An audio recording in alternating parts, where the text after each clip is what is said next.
No coração do Evangelho de Marcos, capítulo 9, existe uma cena dramática e ao mesmo tempo reveladora.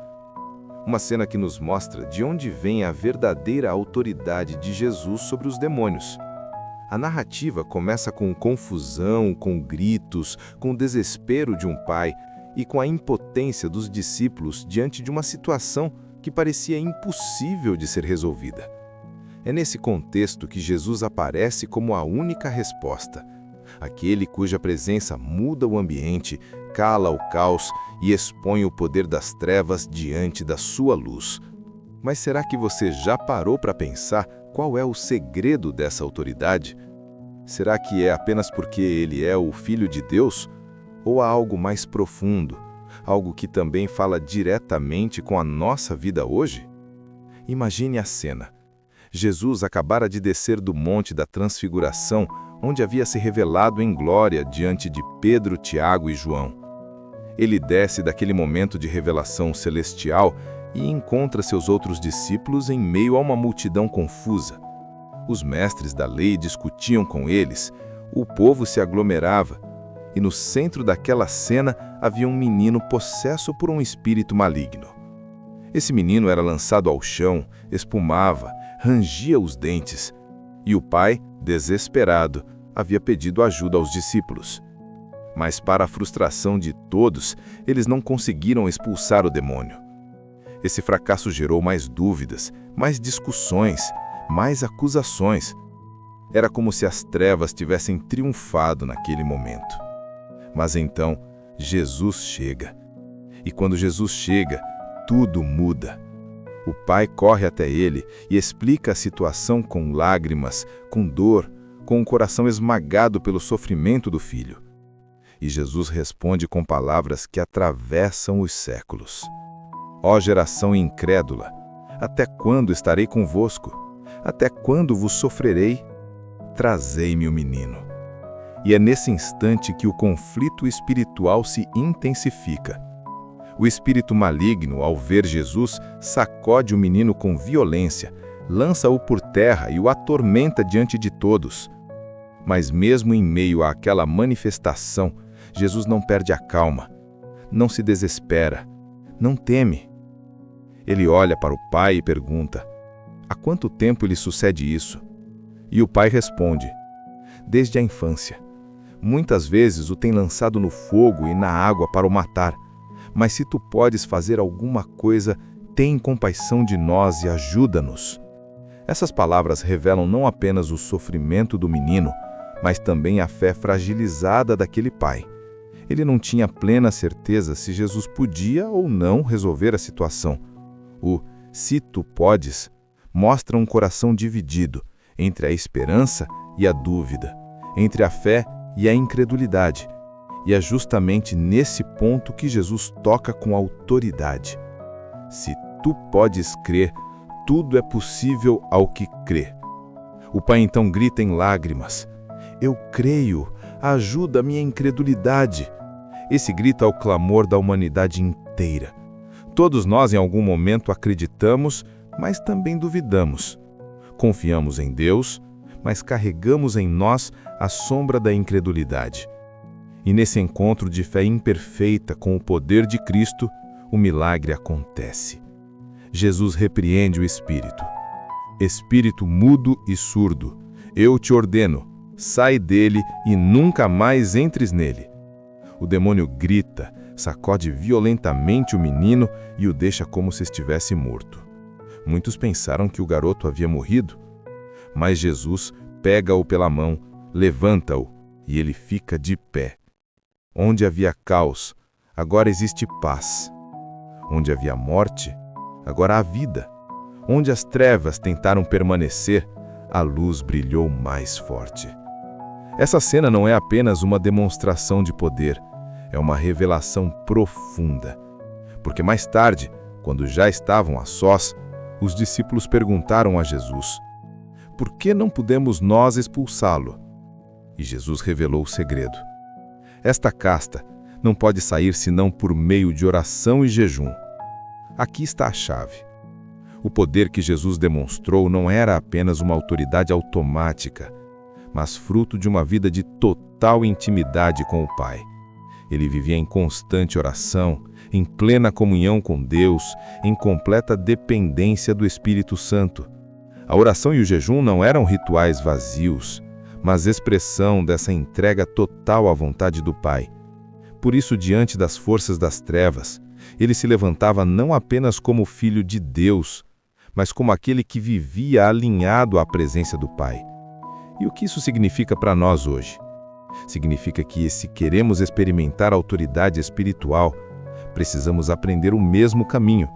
Não se trata de repetir fórmulas, não se trata de palavras decoradas ou ritos automáticos. A autoridade contra as trevas não está em nós mesmos, mas na nossa comunhão com Deus. Está em uma vida de oração, em jejum, em dependência diária, em fé que reconhece suas fragilidades, mas que corre para Cristo em busca de ajuda. O pai daquele menino não tinha uma fé perfeita, mas tinha uma fé sincera, ainda que misturada com dúvida. E Jesus respondeu a essa fé imperfeita com graça, com poder e com libertação. Isso nos mostra que não é a grandeza da nossa fé que muda as coisas, mas a grandeza daquele em que depositamos nossa fé. A autoridade de Jesus sobre os demônios em Marcos 9 nos convida a um caminho de intimidade com Deus. Nos lembra que, mesmo em meio às nossas fraquezas, podemos clamar como aquele pai: Senhor, eu creio, ajuda a minha incredulidade. E é nesse clamor sincero que encontramos a presença de Cristo, que não apenas liberta, mas também fortalece nossa fé, conduzindo-nos à vitória.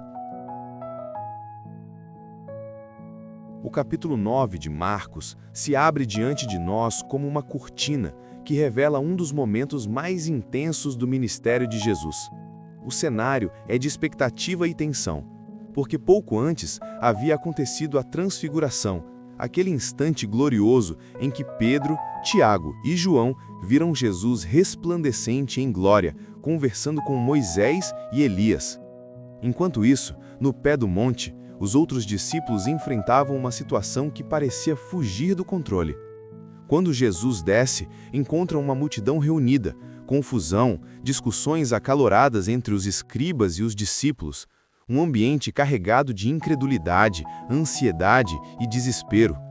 No centro da cena, um pai aflito, um menino atormentado por um espírito maligno e um grupo de seguidores impotentes diante do problema. É nesse pano de fundo que a autoridade de Jesus começa a ser revelada de forma ainda mais clara. O pai se aproxima e relata sua dor. Ele explica que seu filho sofre desde a infância com convulsões e ataques violentos causados por um espírito maligno. Muitas vezes, esse espírito lança no fogo ou na água, tentando destruí-lo. É uma vida marcada pela angústia, pela impotência e pelo medo constante de perder o filho. É o retrato da batalha espiritual travada no íntimo das famílias, nos lares, nos corações. Esse pai já havia procurado os discípulos de Jesus, acreditando que eles poderiam ajudar, mas experimentou apenas a frustração de ver que não conseguiram expulsar o espírito. A cena se torna então um reflexo do limite humano diante das forças espirituais. Os homens discutem, brigam, questionam, mas não conseguem trazer solução. O menino continua sofrendo, o pai continua chorando e as trevas continuam atuando. Nesse momento, Jesus se mostra diferente de todos. Enquanto os discípulos estavam mergulhados em debates e tentativas fracassadas, ele assume o controle da situação com autoridade serena. Suas primeiras palavras já revelam o contraste. Ó geração incrédula, até quando estarei convosco? Até quando vos sofrerei? É como se Jesus denunciasse a raiz de todo aquele caos, a incredulidade, a falta de confiança verdadeira em Deus que alimentava aquele ambiente. Quando o menino é trazido à presença de Jesus, o espírito maligno reage imediatamente, convulsionando-o e lançando-o por terra. A multidão assiste assustada, mas Jesus não se perturba. Ele não entra em pânico, não se desespera diante das manifestações do mal. Pelo contrário, ele olha com calma para o pai e pergunta: há quanto tempo lhe sucede isso? Essa pergunta, que pode parecer simples, carrega um peso enorme. Jesus não precisava dessa informação, porque ele já conhecia todas as coisas. Mas ao perguntar, ele expõe a profundidade do sofrimento daquela família, o peso de anos de dor, a lembrança de tantas tentativas frustradas. É como se ele dissesse: eu sei da sua dor, eu conheço o fardo que você carrega, e eu estou aqui para transformar essa realidade. O pai responde, revelando não apenas os anos de sofrimento, mas também a fragilidade da sua fé. Ele diz: se tu podes fazer alguma coisa, tem compaixão de nós e ajuda-nos. Esse "se tu podes" ecoa como um sinal de dúvida, como uma esperança misturada com incerteza. E é aqui que Jesus revela uma verdade fundamental: se tu podes crer, tudo é possível ao que crer. Essas palavras atravessam o coração daquele pai e atravessam os séculos até chegar a nós. A fé não é uma moeda de troca, não é um esforço humano para tentar convencer a Deus a agir. A fé é abrir espaço no coração para que o poder de Deus se manifeste. E mesmo que essa fé seja pequena, imperfeita, cheia de brechas, quando é sincera, Jesus acolhe. O pai então dá um grito que se torna oração eterna: eu creio, ajuda a minha incredulidade. Esse é o clamor de todos nós, porque todos, em algum momento, nos vemos diante de lutas que parecem maiores do que nós, de situações em que acreditamos e duvidamos ao mesmo tempo. Todos conhecemos a mistura entre fé e medo, esperança e desespero. E nesse grito sincero, Jesus encontra espaço para agir. Ele não rejeita a fé imperfeita, ele não despreza o coração dividido, mas responde com poder àquele que se aproxima com sinceridade. Então chega o momento da libertação. Jesus olha para o espírito maligno e ordena com autoridade: espírito mudo e surdo, eu te ordeno, sai dele e nunca mais entres nele. O espírito grita, sacode violentamente o menino e finalmente o deixa. O menino fica como morto e muitos pensam que ele morreu. Mas Jesus, com um gesto de compaixão e poder, toma-o pela mão, levanta-o e o menino fica de pé. O que parecia fim se transforma em recomeço. O que parecia derrota se torna vitória. O que parecia morte se torna vida. Esse bloco nos mostra que a autoridade de Jesus não é apenas uma demonstração de poder, mas também é um encontro com a dor humana, com a fé imperfeita, com o clamor sincero. Ele não apenas expulsa demônios, ele restaura corações, ele fortalece fé, ele transforma situações impossíveis em testemunhos de vitória. A autoridade de Jesus sobre os demônios em Marcos 9 não se limita a um ato extraordinário, mas revela quem ele é, o Filho de Deus que veio para destruir as obras do diabo e trazer vida em abundância. Quando chegamos ao ponto mais intenso da narrativa em Marcos 9, percebemos que não se trata apenas de um episódio isolado de libertação, mas de uma revelação progressiva do caráter e da autoridade de Jesus.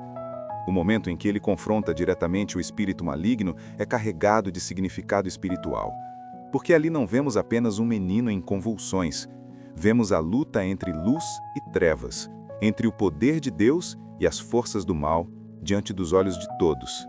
É nesse instante que a autoridade de Jesus brilha com intensidade. O pai havia gritado com lágrimas: eu creio, ajuda a minha incredulidade. Esse clamor sincero abre a porta para que a intervenção de Cristo aconteça. E aqui encontramos uma lição fundamental. A autoridade de Jesus se manifesta em resposta à fé, mesmo quando ela é frágil. Ele não exige perfeição do homem, mas sinceridade. Não pede que sejamos gigantes espirituais sem dúvidas, mas que reconheçamos nossa dependência e clamemos por ajuda.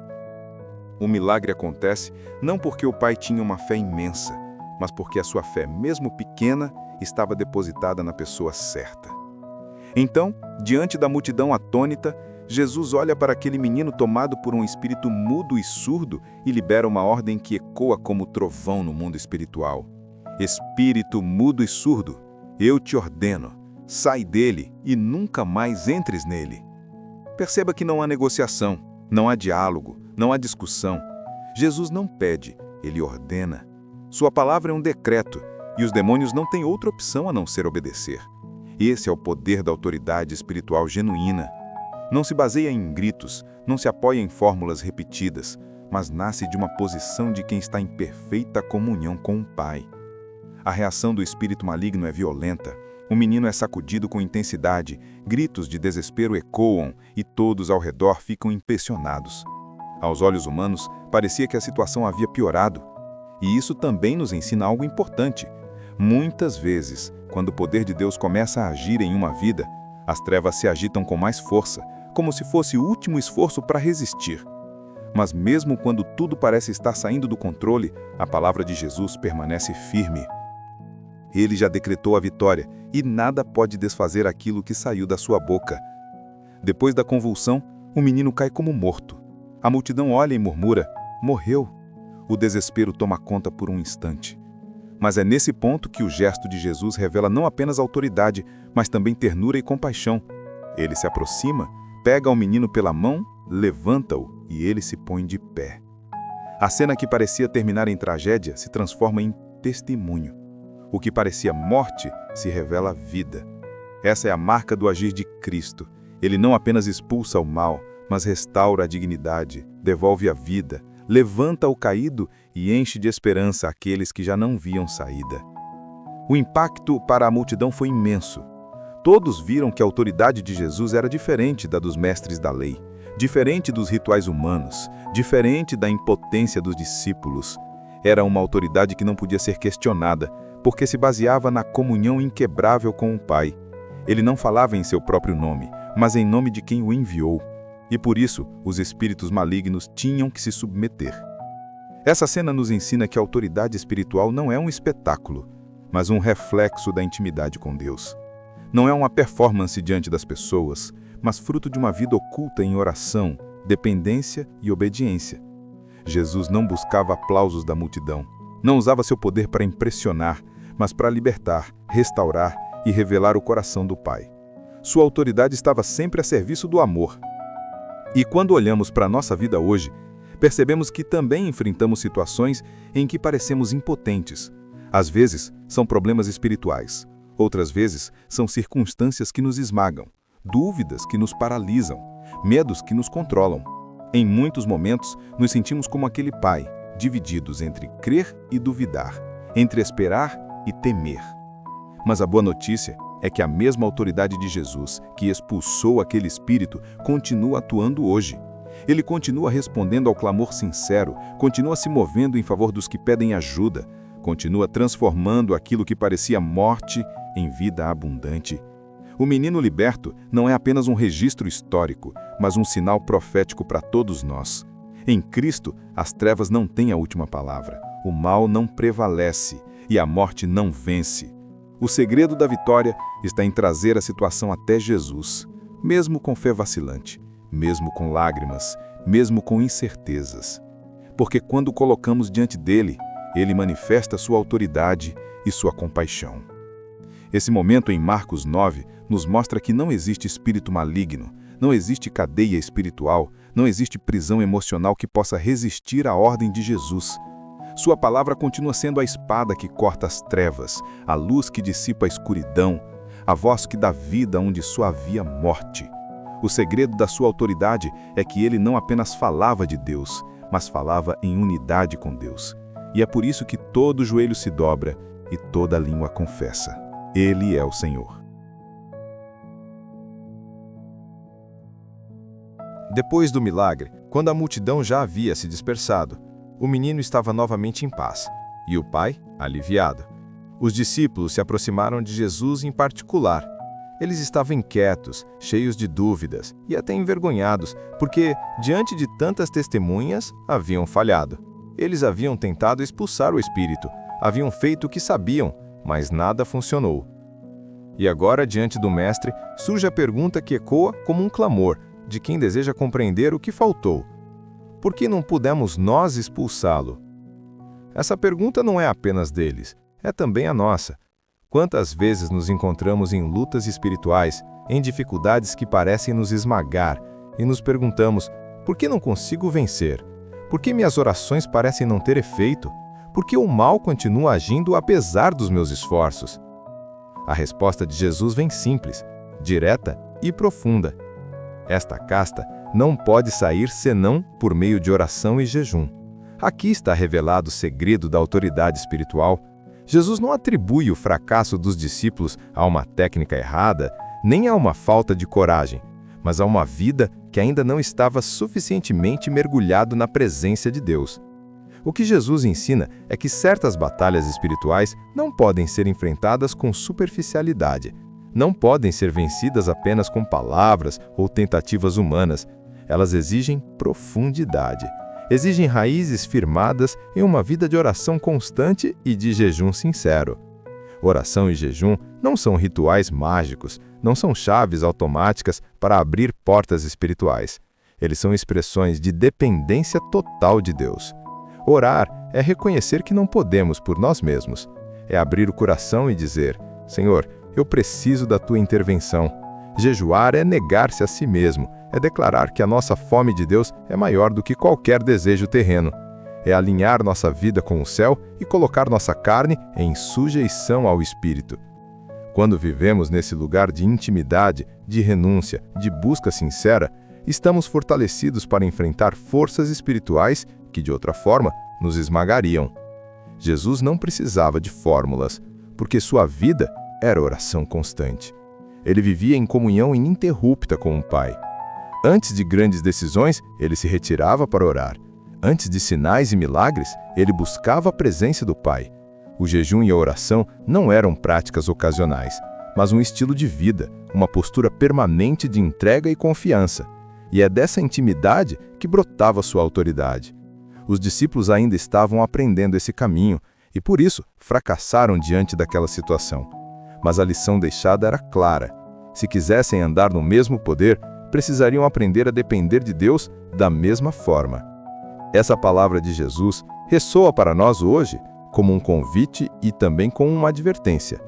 Vivemos tempos em que muitas pessoas querem autoridade espiritual sem comunhão, querem poder sem intimidade, querem resultados sem disciplina, desejam enfrentar demônios sem dobrar os joelhos, querem ver milagres sem sacrificar nada, querem vitória sem renúncia. Mas Jesus nos mostra que isso não é possível. O segredo não está em nós, não está em fórmulas, mas na vida escondida em Deus. A oração e o jejum nos conduzem a esse lugar de dependência. Nos lembram que não somos nós quem vencemos, mas Cristo em nós. E quando aplicamos isso à nossa caminhada, percebemos que muitas das nossas derrotas espirituais acontecem porque tentamos lutar com as armas erradas. Usamos nossa força, nossa lógica, nossa experiência, mas esquecemos que a luta não é contra carne e sangue, e sim contra principados, potestades e forças espirituais da maldade. E contra esses inimigos, a única arma eficaz é a vida mergulhada na presença de Deus. É por isso que Jesus nos chama a uma fé que não se limita a palavras, mas que se traduz em prática. Buscar, clamar, jejuar, depender. O que Jesus ensinou aos discípulos naquele momento era, na verdade, uma preparação para o futuro. Eles ainda enfrentariam muitas situações em que precisariam de autoridade espiritual, perseguições, prisões, confrontos diretos com forças malignas, e a vitória deles dependeria de manter esse estilo de vida de oração e jejum. O que eles aprenderam diante daquele menino possesso se tornaria lição permanente. A autoridade espiritual não é uma conquista rápida, mas fruto de uma vida cultivada em intimidade com Deus. E para nós, essa lição permanece viva. Quando olhamos para as nossas próprias batalhas, para as lutas da nossa casa, da nossa família, da nossa alma, precisamos lembrar que muitas vezes a vitória não virá com mais esforço humano, mas com mais rendição diante de Deus. Talvez tenhamos tentado com todas as nossas forças e falhado, assim como os discípulos. Mas Jesus nos mostra que ainda há um caminho. Dobrar os joelhos, buscar sua face, consagrar a vida, abrir mão do orgulho e depender inteiramente dele. O segredo da autoridade de Jesus sobre os demônios em Marcos 9 não era apenas sua identidade como Filho de Deus, mas a forma como vivia em perfeita comunhão com o Pai. E ele nos chama a segui-lo nesse caminho. Porque a vitória espiritual não é apenas para alguns escolhidos, É para todos que decidem viver em oração, jejum e fé. A pergunta dos discípulos continua ecoando: por que não conseguimos?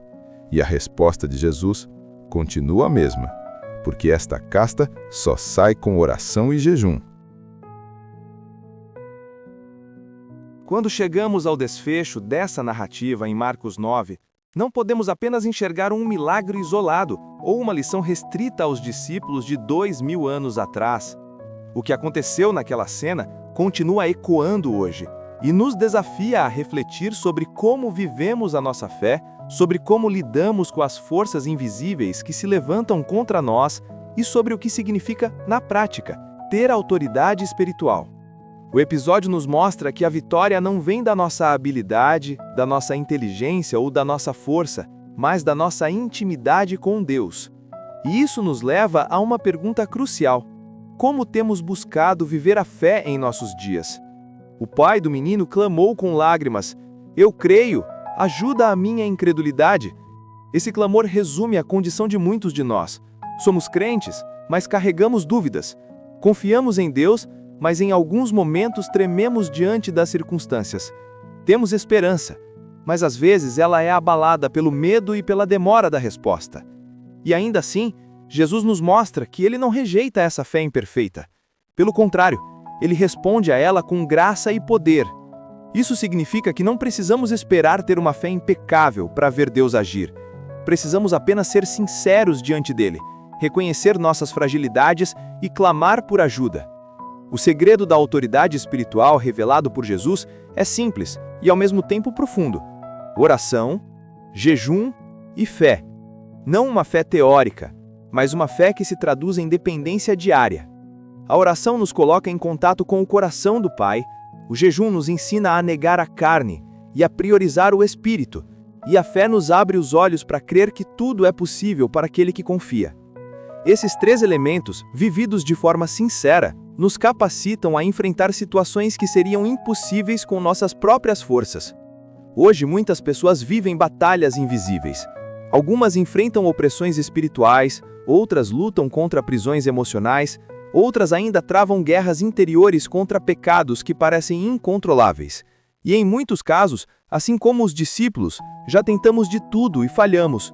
Tentamos resolver com nossas estratégias, com a lógica humana, com força de vontade, mas não conseguimos. É nesse ponto que precisamos lembrar da resposta de Jesus. Esta casta não pode sair senão por meio de oração e jejum. Em outras palavras, há batalhas que só serão vencidas quando reconhecermos nossa total dependência de Deus e buscarmos sua presença com sinceridade e perseverança. Aplicar isso no presente significa mudar nossa postura. Significa que não basta apenas frequentar cultos, ouvir sermões ou conhecer a Bíblia de forma intelectual. Tudo isso é importante, mas sem oração e sem vida de consagração, falta a essência. A autoridade espiritual não se conquista em público, mas no secreto. É no quarto fechado, no tempo a sós com Deus, que somos fortalecidos para enfrentar as batalhas da vida. É no silêncio do jejum que aprendemos a discernir a voz do Espírito e a dizer não aos desejos da carne. É na caminhada de fé, mesmo quando trememos, que descobrimos que a nossa força vem do Senhor e não de nós mesmos. O exemplo de Jesus nos mostra que a autoridade espiritual não é exibicionismo, não é espetáculo, não é ferramenta de autopromoção. Ele não libertou o menino para provar algo diante da multidão, mas porque amava aquele pai e aquele filho. Sua autoridade estava a serviço do amor, da compaixão, da restauração, e assim também deve ser conosco. Se buscamos autoridade, não deve ser para engrandecimento pessoal, mas para servir, libertar, curar, edificar e revelar o coração do Pai ao mundo. E isso traz um desafio final. Será que estamos dispostos a pagar o preço da intimidade? Porque oração e jejum exigem disciplina, renúncia e constância. É mais fácil confiar em métodos rápidos, em palavras prontas, em fórmulas mágicas, mas o chamado de Jesus é para um relacionamento vivo e diário com Deus. Ele nos convida a entrar em sua presença não apenas nos momentos de crise, mas em todos os dias, a construir uma vida de fé sólida, alicerçada na dependência do Espírito. A boa notícia é que não estamos sozinhos nesse processo. O mesmo Jesus que libertou aquele menino está conosco hoje. Ele continua sendo o mesmo, ontem, hoje e eternamente. Ele continua respondendo ao clamor sincero de quem diz: eu creio, ajuda a minha incredulidade. Esse pode ser o seu ponto de partida, a sua oração sincera, o seu grito de dependência. E tenha certeza, Jesus ouve, responde e age. Ele continua sendo aquele que levanta os caídos, que restaura os quebrados, que liberta os oprimidos e que dá vida em abundância. E é nesse Cristo que encontramos o verdadeiro segredo da autoridade espiritual.